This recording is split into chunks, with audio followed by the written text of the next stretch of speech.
What's up, everybody? Austin here, and welcome to the very first episode of the Apex Experience. I'm so glad you guys are tuning in, and I'm excited to bring you lots of lifestyle-based content in the future. This podcast is all about how to create great people and an even better world. So my first conversation is with my good friend Matt Michalek, where we talk about the conversation of fear and how to overcome it. Matt is an entrepreneur, a business coach, and an even better person. So without further ado, let's get into it.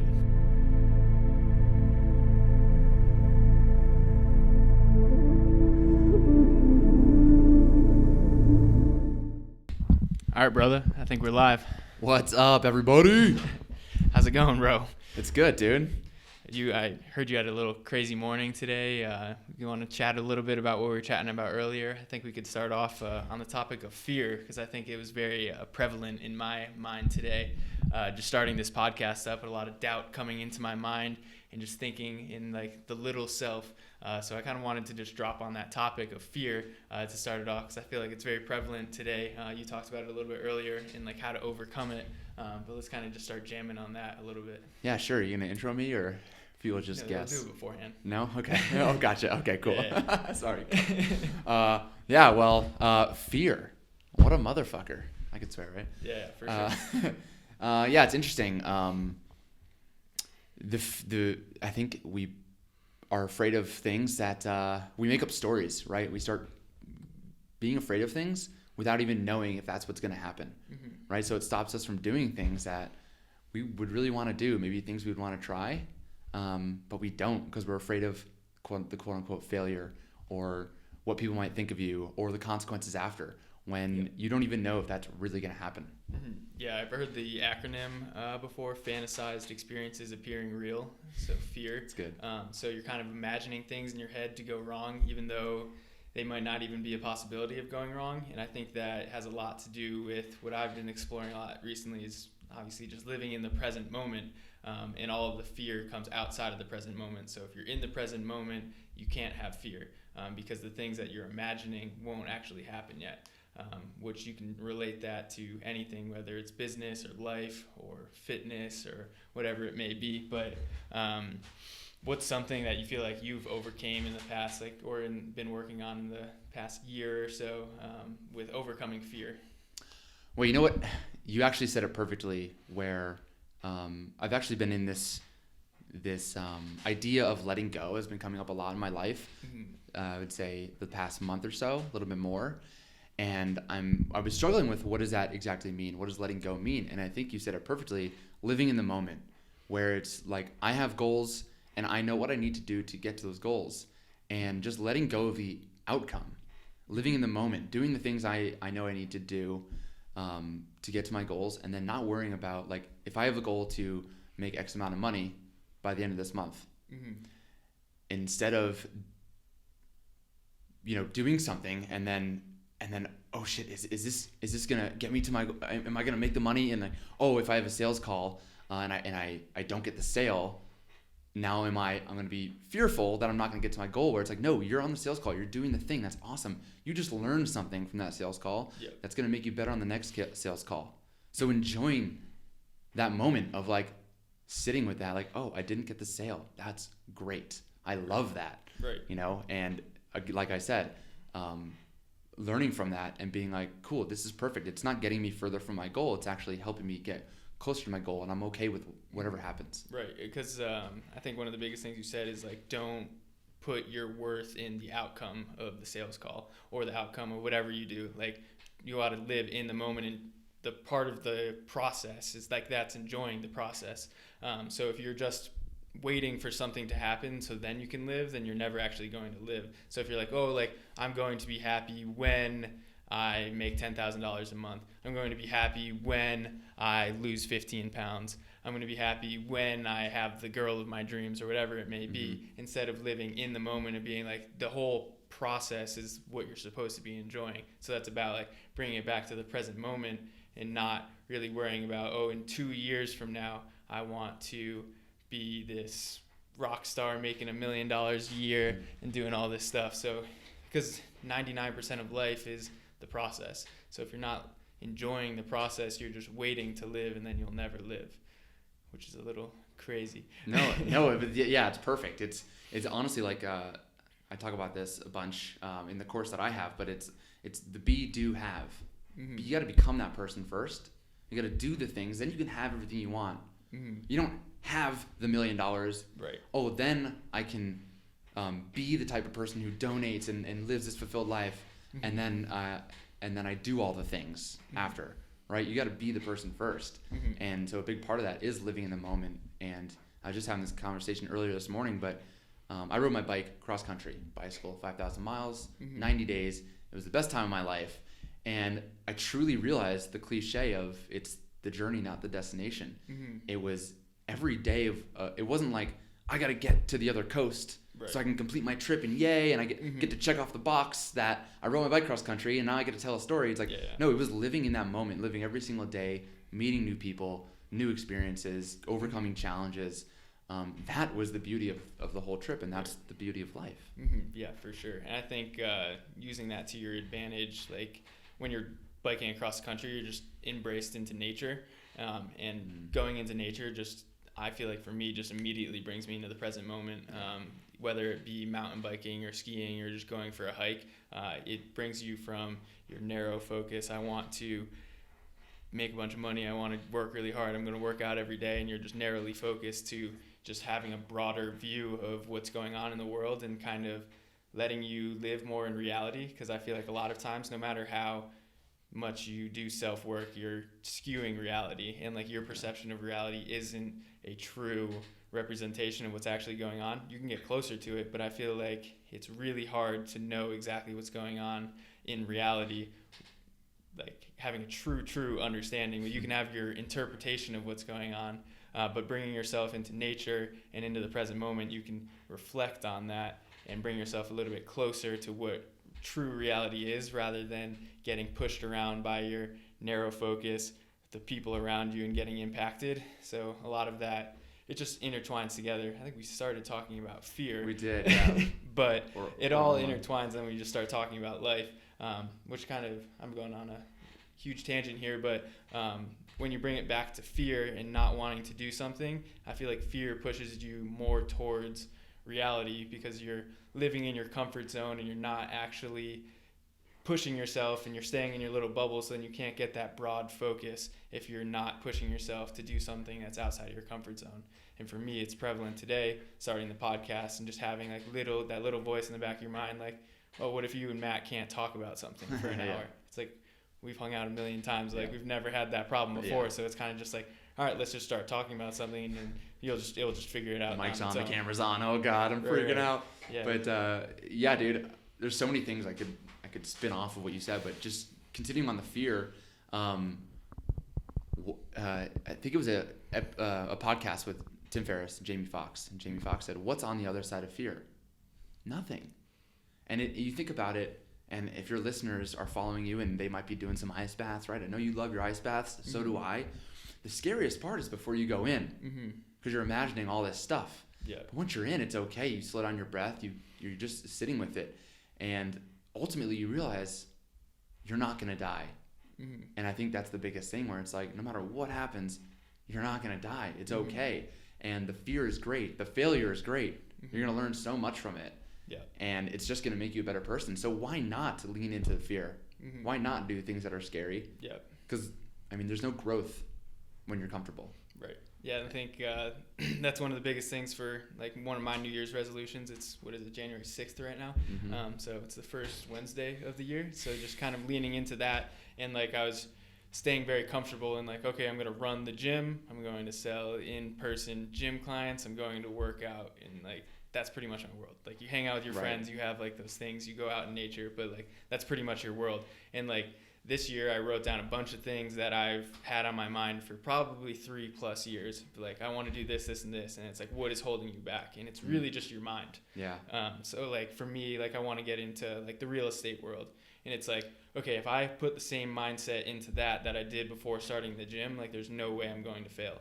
Because I was just so narrow focused, and like wanting to start the gym. So I was like, okay, how can I start a gym? I need a ton of money. I don't have any money. Okay, figure it out. Yeah. So it's like the same process, but it's the same limiting factors that you can do. And if you've done it once before, you just get better at it. But it's just interesting when you go something that's outside of your comfort zone. Like something I don't know anything about real estate. So I'm using it as an example. It's like, okay, how did you learn about fitness? You watched YouTube videos, you listen to podcasts, you read books. Yeah, you start doing it. Yeah. So it's like the same thing kind of road you go down. It's like, okay, start listening to podcasts, start reading books, learning your finances and stuff like that. So like it's just when you go into a new process, the first part is just so self-limiting doubt. But if you can just do that like small thing to get you into it, it's just going to create momentum. Yeah, momentum's huge. Little by little becomes a lot.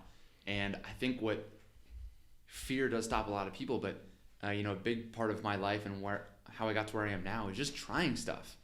I wanted to ride my bike cross country, so I started riding around New York City, riding around Central Park, going up and down the bridges, loading my bike. Were you living in New York City? I was in New York City, when I did it, That's crazy. And riding up and down the bridges, because it's the only hills you get in New York. I was packing my bikes with Stephen King books to weighted bikes, replicate the weight of the bike. Nice.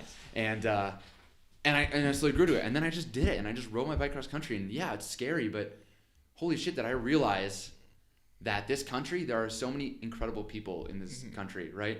Anything that I'm afraid of, maybe getting mugged or someone killing me, taking me to their house, none of that happened. Yeah. I'm sure it happens to people, you got to take some risks, I guess, but it's just a huge part of life is just like trying the things, and then like, again, worst case, you don't die. But there's this example that I always use where it's like, if you danced in high school, you love dancing, you went to college and you fell off, and now you're 28, 30 years old, you're at your corporate job and you're like unhappy, but you're like, man, I always loved to dance. Go to a dance class and take one class. Actually, don't take one class. Take 8 classes, right? Yeah. Give it a real shot. See if you still like dancing. If you don't, fine. At least now you know. And if you do, maybe you get really good at it. Maybe you're better than the instructor. Maybe all of a sudden you're like, I want to open a dance studio, right? Like your gym, But you have to try. Otherwise, it's I love me some cliches, but otherwise you're on your deathbed, regretting all the things you never did, and no one regrets the things they didn't do. No one regrets the things they did do.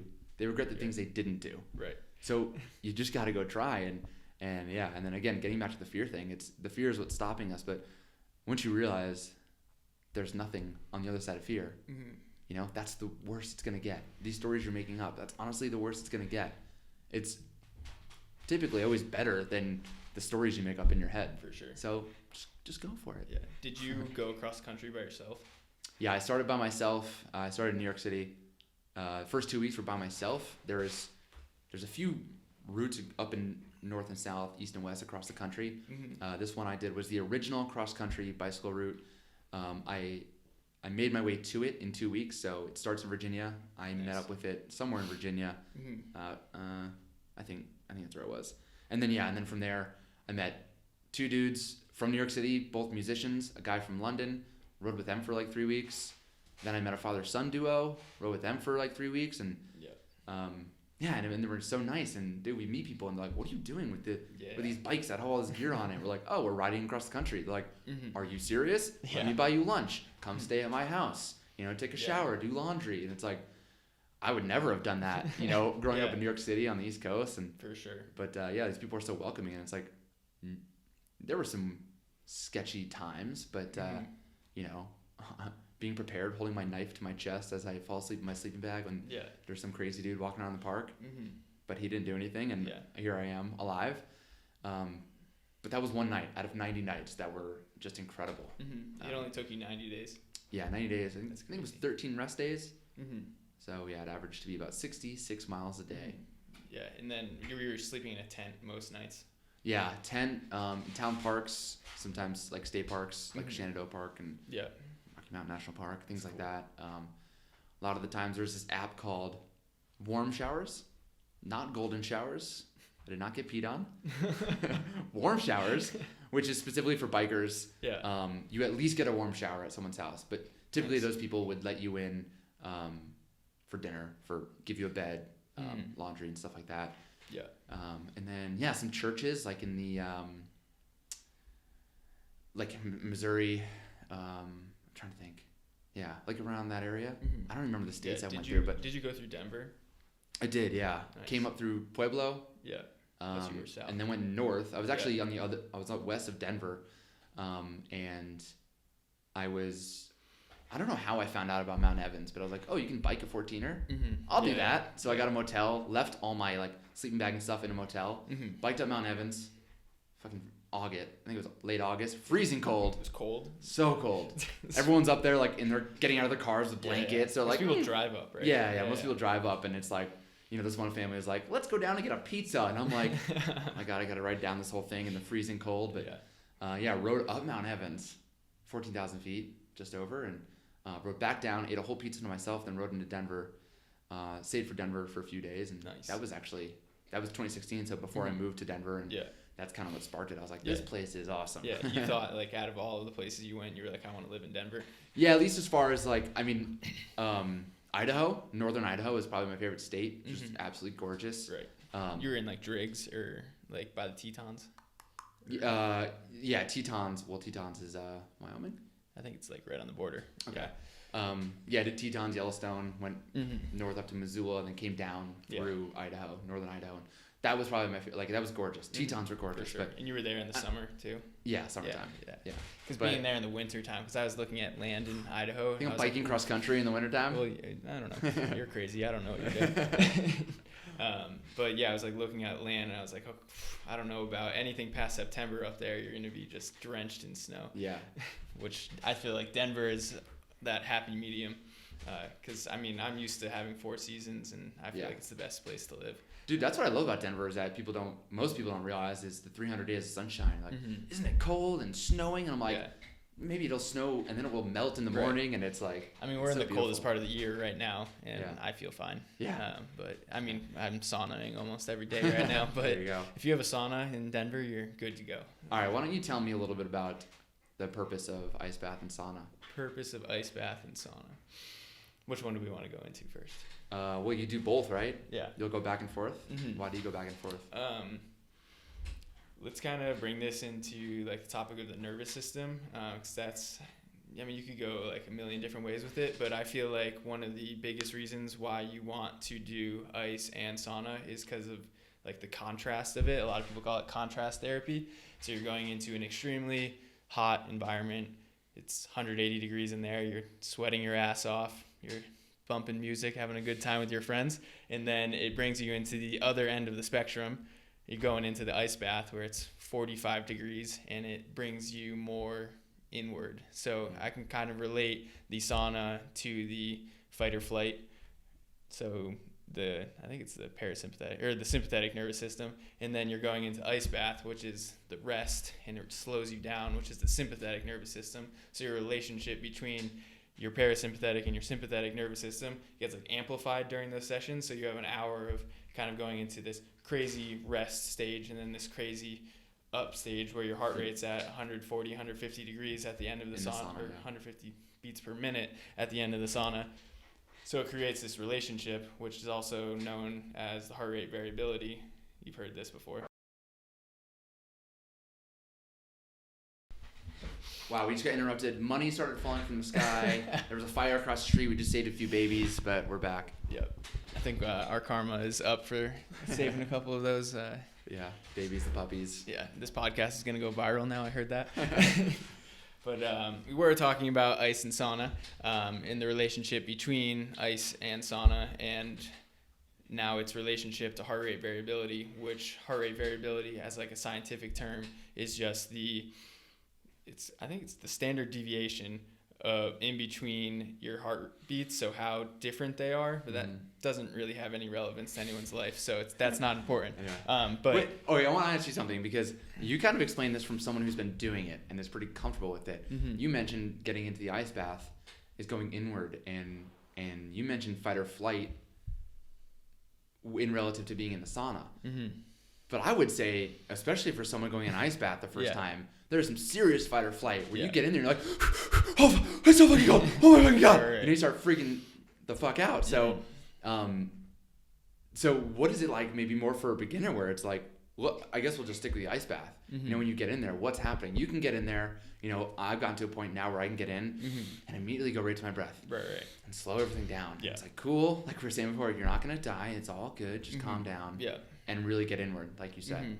But what's happening for people who are experiencing this for the first time? Well, I think that has a lot to do with their mind and the story that society gives them. So they're thinking this narrative, I'm going to go into the ice and it's going to be extremely painful. But that's not reality. So you can, like we were saying, you can make these stories up in your head. You can take stories that other people are giving you. But when you go into the ice bath, it is a little painful, but it's not excruciating. So once you can overcome that and really get down, your heart rate can actually drop lower in the ice bath than pretty much anywhere. Like I've dropped my heart rate under 40 in the ice bath, which is the only time I've ever been conscious and had my heart rate drop below 40. So why does that happen? Why does that? Why is the ice bath facilitating a lower heart rate? Well, I know that your blood gets like taken out of your extremities and put into your core. So your body is pretty much just, I wouldn't say the word fighting, but it's conserving energy so then it can keep your vital organs. You can lose your fingers, you can lose your toes. Yeah, that will be happening. The heart can't stop 20 minutes, yeah. So like hypothermia normally happens in 20 minutes. So like anything before that, I mean, you can get, like, there's effects before hypothermia, but hypothermia is kind of like a permanent damage. You could get serious health impacts from that. So we're talking 5 minutes in the ice bath, everyone who's listening. 5 minutes at like 45 to 50 degrees. But that's where like, it's kind of like where you can override or like the stories you've been told. So like you see ice water and you immediately think pain. So if you are thinking this is going to be painful when you go in, your brain will tell you it's painful right when you go in, even though you're more than capable of overcoming that and overriding that.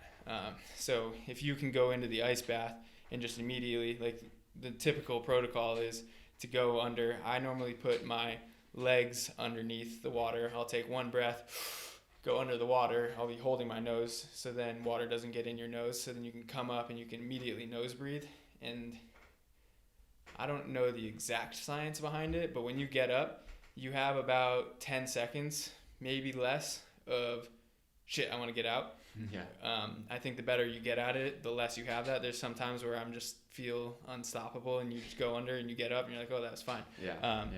But like if you can get out, I feel like I can drop into a deeper state, flow state, whatever you want to call it, alpha brain waves or theta brain waves. You can get into that state extremely quick. Whereas I feel like in the sauna, it's more of like I don't know the word, beta state it you're feels thinking. Much more upregulated, where it's like, I find the sauna actually harder than the ice bath. For sure. After like 30 seconds a minute in the ice bath, I'm like pretty settled. I'm like, I can stay in here for 10 minutes. Right. The sauna, I don't know, maybe I get in my own head, but I start sweating. My head's a little, maybe throbbing. I can feel a heartbeat in my temples. And I'm like, fuck, it's like my heart rate's getting up and I'm like, it's hot and I'm dripping sweat. And I'm like, there's no way to like after you're in there for 30 minutes, like your heart rate just starts getting jacked up, which is like your like capillaries start shutting down and it's stuff. That's like the same thing that happens during CrossFit when you're doing an intense Metcon. So that's why I use the sauna more as a training response and then the ice bath more as a recovery. So like if you're tracking your stuff on Whoop watches, like sauna doesn't actually increase your recovery the next day. It's kind of like an extra workout. So it will actually decrease your recovery, but it will increase your overall fitness over time because you're adding stress onto your body. Versus ice baths can increase your recovery because it's going to, when you get into the ice bath, like it promotes inflammation, which is like while you're in the ice bath and all these things happen. So then when you get out of the ice bath, you have reduced inflammation, your lymphatic system gets a whole flush, and that's where all of the health benefits come in. So I feel like, sauna is kind of like a long-term thing, like training where you have to do it over time and you're going to get better at it, versus like ice bath, you'll get an immediate recovery from it the next day. But like to kind of pull it full circle, the sauna and the ice bath contrast can get you better at dropping in to a very relaxed state very quickly, and also get into a very heightened state very quickly. And a lot of that has to do with the breath and how you're breathing, because you could do it right now. Like, you could relax if you do a box breathing pattern, which is 5 seconds in, 5 second hold, 5 seconds out, 5 seconds hold. Like, you're immediately going to relax.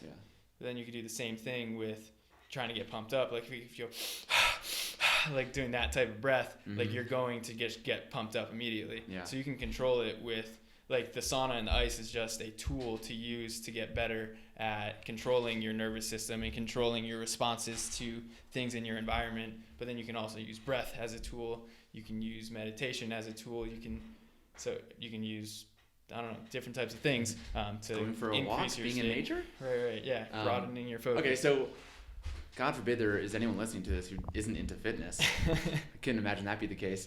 Why would a normal person go in an ice bath? Well, it depends on what your goals are, I think. So if you're trying to optimize your health, which health is important because it's how you go through your life, then ice and sauna is going to help you. And it's also a very easy thing because you don't actually have to do anything physically. You just have to do it mentally. Like, you're sitting in a box that's really hot for 30 minutes. For most people. Right.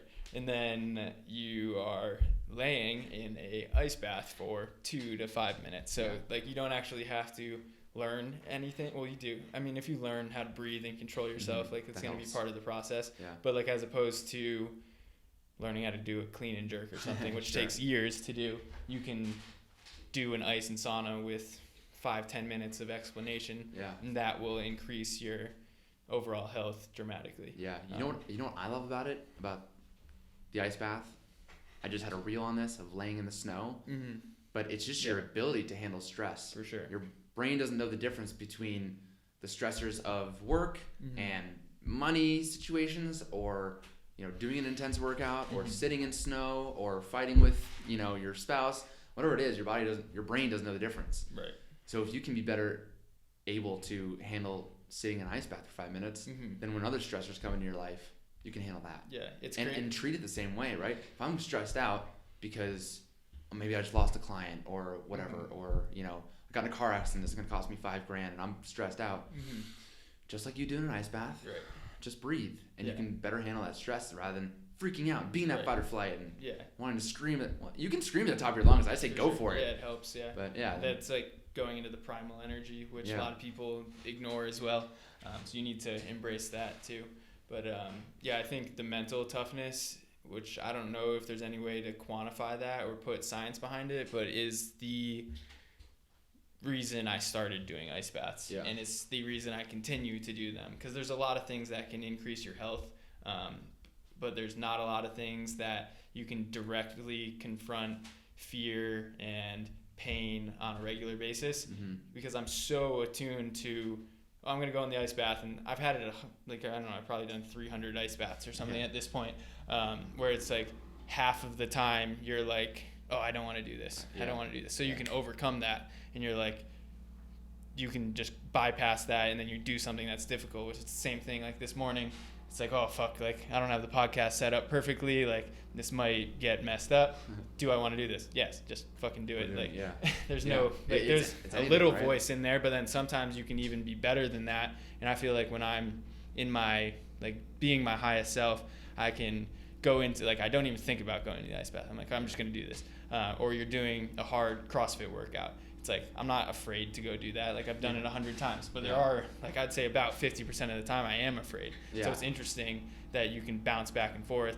And then the more times you overcome that little voice in your head, the smaller that voice gets, and the less often it will come. Because I'd say when I first started doing ice baths, it was like 80% of the time, and then it's 70 and 60, or like a hard workout where you're like, oh, I don't know if I'm fueled up to do this, or I don't know if I'm ready to do a podcast. But then that voice gets smaller and smaller the more you work it out. Yeah. Well, it's also, there's so many things you could pull from this, but it's having that reason too. You know, why are you doing the ice baths? To realize that it's good for your health, but also, like, instead of saying I don't want to do this over and over and over again, maybe it's now half the time. Every other day you say I don't want to do this. Maybe it's a third of the time. Well, now it's, I can't wait to do the ice bath. The ice bath is awesome for me. I can't wait to get in there. It's going to be so much fun. And when you start to change, it's like, you know, we've said it a lot. throughout this, but it's I just lost my train of thought. I was thinking about the heater. Yeah, heater if you can hear that, but don't blame me for shutting this off. but it's changing that story where it's anything like. I really lost my train of thought. I definitely have to cut this. No, you're good. But like, just I feel like with that, it's a system that you can go over time, and it, like we were talking about, it creates momentum. So the better you can get at overcoming that little voice, and also enjoying the process. Like when you're going into the ice bath, and I text you, and you're like, I'm like, yo Matt, come over and ice and sauna, and you're like, fuck yeah, like not, oh shit, like I don't want to do that. Yeah. That's like, I feel like a big paradigm shift, and I've learned to enjoy the pain and suffering. Where it's like, oh, this hurts. That means I'm doing something good. Yeah, I'm getting like stronger. I know I'm getting like growth, but I'm good at doing that in the physical body. Like that is no issue for me. But then when it comes to doing something where you're like, oh, I need to go to the apartment down the street and ask to do some sort of collaboration where we set up a tabling event, which I don't know if we're allowed to do right now, but like that stuff scares me. But the more you do stuff like that, the better you get at it. Yeah, and it's been this year. I've been doing a cold shower every day. Mm-hmm. I actually 2021. I didn't do it yesterday. I didn't shower yesterday. Yeah. Fuck off! Don't get at me about that. Just too much. But when I do shower, it's a cold shower, and at the very least, I'll start hot sometimes. But at least I'll be in there 3 minutes with it on really cold. And I think the difference there is going to your place or doing it with friends is like, if Austin's going in the cold bath, I'm not going to go in the cold bath. Right. But when you're in your shower alone, I think that's when it's so important to be like, I'm doing this. Yeah, I could easily sit there and enjoy the warm shower and then whatever, get out and day's great. But if I can tell myself like, no, it's fine. Take some deep breaths, turn it cold. You got this. You're going to do the hard thing. Yeah. And that's what I was trying to say before, is part of the story we tell ourselves, where it's like, I don't want to do this. I don't want to do this. Where it's like, no, I do hard things. That's who I am. Right, getting back to the be, do, have. Yeah. I am the person that does hard things. And it's not just the cold shower, it's anything in life. Yeah. Like your example, going across the street. It's like, yeah, I'm a businessman. And what businessmen do, business person, is go across the street and we get our fucking booth at this event so we can grow. And that's just what I do. Rather than being like, no, we're doing fine. I'm not going to go over there. I'm being afraid. It's like, it's that resilience. And that's that self-talk you have with yourself where I'm not here to be like, Austin, we're going next door and we're talking to the owner so you can set your booth up. No one's going to do that for you. Yeah. Sometimes, right, when we're together doing the ice baths, but ultimately in your life, you have to be the one to take the action and to decide what kind of person do you want to be. Do you want to be the person who just lives life mediocrely or all the dreams that you want? You can have them. You just be that person now. Yeah, and I think do the things, then have everything. You posted something on your story the other day that was like the last time you woke up at 5 a.m. was to coach CrossFit classes. And I feel like for people like you and I, that we can almost bypass the point of pain too much. For me, it's like almost an unhealthy ability to be like, I'm going to bypass the pain of waking up at 5:30 in the morning so much that you actually start destroying your life. So I thought it was interesting that what you were saying the other day is like, you don't coach classes at 5:30 in the morning anymore because it's not a healthy habit. Like you can do that, because I remember I did it for probably 2.5 years, maybe 3 years straight, where I would wake up every morning and I would almost have the same thought every morning where it's like, all right, let's go do this. Like you have to pump yourself up to do it. So you can like bypass that, which is a skill, but you also don't want to push it so hard that you're not living a healthy lifestyle anymore. So it does play a fine line between like, okay, I'm going to do these things that are hard, but then they have a response to make me better, or I'm going to do these things that are not for my higher purpose and I can bypass them because of the skills. Like that's not a good thing to do. So I think one of the cool things that you promote is that you want to live a balanced lifestyle. So you don't want to push yourself so hard that I'm going to work 70, 80 hours a week, because so many people promote that. And I feel like I used to do it too, that it's something that you need to realize back, that you can work less, work more efficiently, have fun, and then push yourself when you need to grow. Yeah. I mean, it's about that intention, right? And honestly, the point of my story was actually because I didn't like coaching 5:30 in the morning CrossFit classes. Right. So I don't think anyone does. Yeah. So I worked hard to design a life where I have choices now, that I don't schedule anything before 9 a.m. because I know what's best for me in the morning is, and this has taken a lot of time to develop this habit, but I journal, I meditate, and I do a little breath work, and then reading, not always, but try to get some reading in. And when I start my day like that, my whole day is better. So that's why I'm not going to wake up at 3 a.m. to do that morning ritual and then coach a 5:30 CrossFit class. Right. Yeah. It's impossible. And that's why I'm not going to coach. Because the first thing you're doing when you're doing that is you're giving your energy outward. So if you're not putting your energy inward, I think first thing in the morning, I need to do it. Like if I'm not meditating first thing in the morning, I'm a fucking mess and I'm sporadic the rest of the day. So like if you're giving your energy outward first, like you're not going to be able to fill yourself up. So then you can give more energy out. If you start the day at 0, and then you go immediately to the CrossFit class and you're giving your energy to other people, -1, -2, -3. Instead, you start your day focusing on yourself. What's going to be good for me today? Where's my energy level at? And you're starting to reflect and put yourself at a +5 to start the day. Now you can start to give more. It's the whole analogy of putting your oxygen mask on first. Pouring from a full cup, not an empty cup. You have to take care of yourself so you can better serve other people. And I know that's hard for a lot of people, and like especially I know moms, right? Like moms are always like, especially working all day, coming home taking care of the kids, all this stuff, and they never have time for themselves. But if they were able to find more time for themselves, they would actually be serving their whole family better, be able to show up better for their kids. Being a better example. For sure. And then if you can do that, you can be more present and then live to the highest version of yourself, and then you're just going to be more efficient without having to, like, you can have the same outcome but not put in the same amount of hours or draining amount of energy, which I think it's crazy. On my Whoop watch, it gives me a monthly report at the end of every month, and meditation is the only thing that I do on a regular basis that increases my HRV and decreases my resting heart rate, which is like they give you a recovery score. It's the only thing I do that has a big impact on my recovery. So if I don't meditate, sleeping doesn't help you.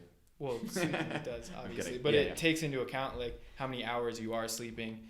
So if you're sleeping 7 hours one day and you meditate versus 7 hours another night that you're not meditating, like the day that you do meditate, you'll be like 10% more recovered the next day. And I think it's just because you go along your day that much more efficiently. So if you meditate in the morning, that next night's sleep will be that much better because you just ran your day so efficiently that at the end of the day, you're like, okay, I'm done and I can go to sleep.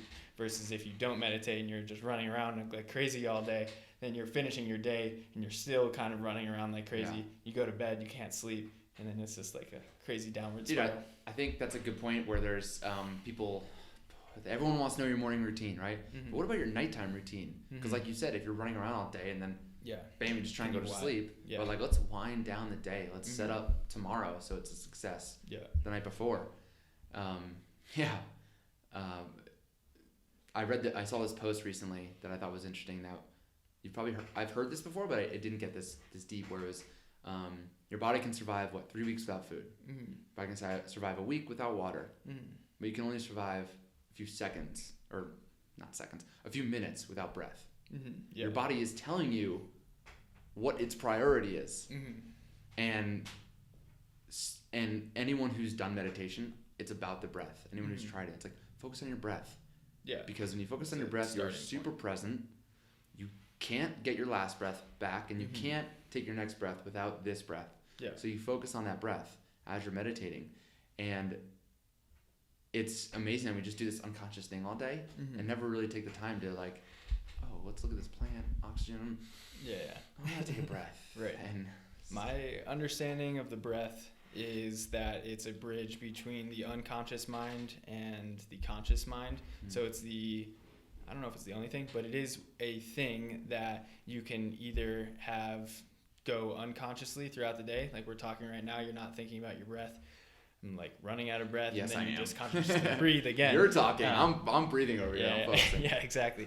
But you can unconsciously think about it, or you can think about it and be like, okay, I'm going to breathe in a box breathing pattern. I'm going to do the breath of fire, whatever it may be. So you can consciously do it, which will shift your state of mind. But I feel like when you get deep into, like, if you're getting into those deeper states of meditation and getting into your subconscious mind, you stop thinking about the breath and it goes into it. But it's kind of a pathway to go from the conscious mind to the subconscious mind. So it's a tool, again, to use to get into that deeper inner self, higher self, whatever you want to call it. So it's interesting that like the breath is that tool to change your whole state, which it can change your physiology and your mind. So you can use that, obviously, to your advantage. You know, it was funny, last night I couldn't go to sleep, and I was actually doing that one thing where you finish your day, and one thing I do is just relive my whole day and think about everything. Yeah. So you're like, okay, I thought about everything possible in my day that I can remember. I'm done. Go to sleep. Yeah. I've read that before, but I think people really underestimate or don't even think about how powerful their unconscious mind is. It's like, you know, when you're trying to think of a name for something and you can't do it. It's on tip of my tongue, and then you go do something else. You go do a workout, and all of a sudden mid-workout, you're like, I got it. Yeah. It's because your unconscious mind figured it out. And all my best ideas, you know, I was trying to write content the other day, and I'm sitting there and I'm like looking at my computer, and I got all these prompts to help me. And even with the prompts, I'm like, I don't know what to write. I suck at this. What is wrong with me? I can't think of anything good to say. And I was like, all right, I need to go for a walk. I went for a walk, unplugged without my phone, and I didn't think about it. And just walking, looking at the trees and the Christmas lights, and and then all of a sudden, idea pops in. Yeah. And then another idea pops in, and then I'm thinking on this other level where I'm like, oh, you know, at least for me, right? I'm thinking of a specific client. Where would they need help? Oh, bam, here's 3 ideas. What am I dealing with? Oh, bam, there's 3 ideas, because everyone can resonate with the shit that I'm dealing with. So just taking that walk and letting my mind go and getting to that unconscious, let the unconscious mind do the work, all of a sudden, you know, the ideas start to come. Yeah, it's weird. I think, I mean, walking and like my best ideas never come when I'm sitting at a computer. It's like almost hard for me to think when I'm there. Yeah. And that's more about like putting your ideas into play. But I remember when I came up with the idea of the Apex games and the scoring system with it, I was literally driving home from the grocery store, and I was with Jocelyn, and I was like, oh my God, like I've thought of this idea. And I was like, I told Jocelyn about it right away. I was like, don't let me forget this. And then I ran home, didn't put any of my groceries away, and just started typing on the computer. Yeah. But it's weird that just like change of sceneries, like you can just think so much more clearly. And then it bridges again from the narrow focus of you're on the computer and doing that to the broader focus of letting ideas come in and the state of potential.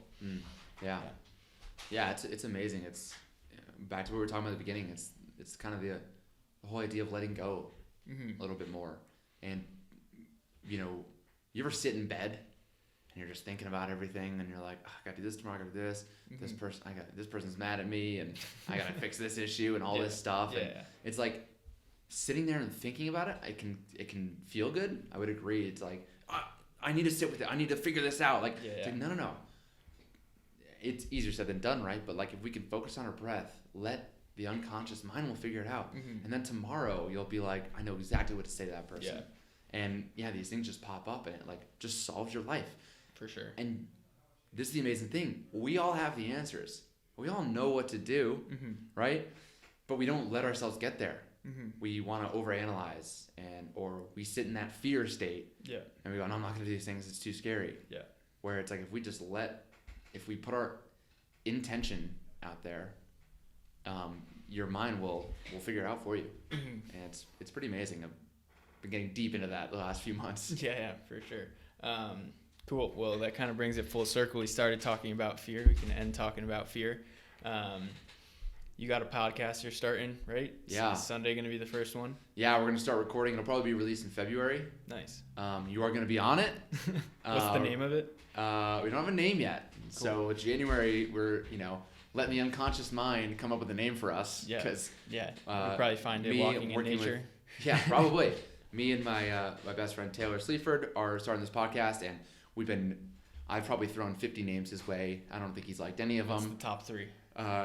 Well, a lot of them are taken too, which is tough. For but sure. like the other side of fear, actually, the other side of fear was one. Nice. But the idea of the podcast is just that how to, our first idea is just how to ordinary people become extraordinary. What are the things they do every day? What are their thoughts like? The things that we're talking about now, doing ice baths, so you can become more resilient. Yeah. And hopefully, when people listen, they can take stuff away and do those things, in their life and be a little bit better, 1% better every day. Yeah. Little by little comes a lot, right? Better Comes than a lot. Better than yesterday, exactly. Just a little bit. All you need to do is a little bit each day. So yeah, no name yet, but it's we're gonna start recording. Cool. January, whatever that is, 10th maybe. 9th, 10th, something like that. Yeah. Days don't matter. Days don't matter. Yeah. Well, I appreciate you coming on here. I think some people will get some information out of this, hopefully some enjoyment, and we'll do it again. Yeah, thanks for having me. It's super fun. Always love talking to you. All right, bro. Yeah.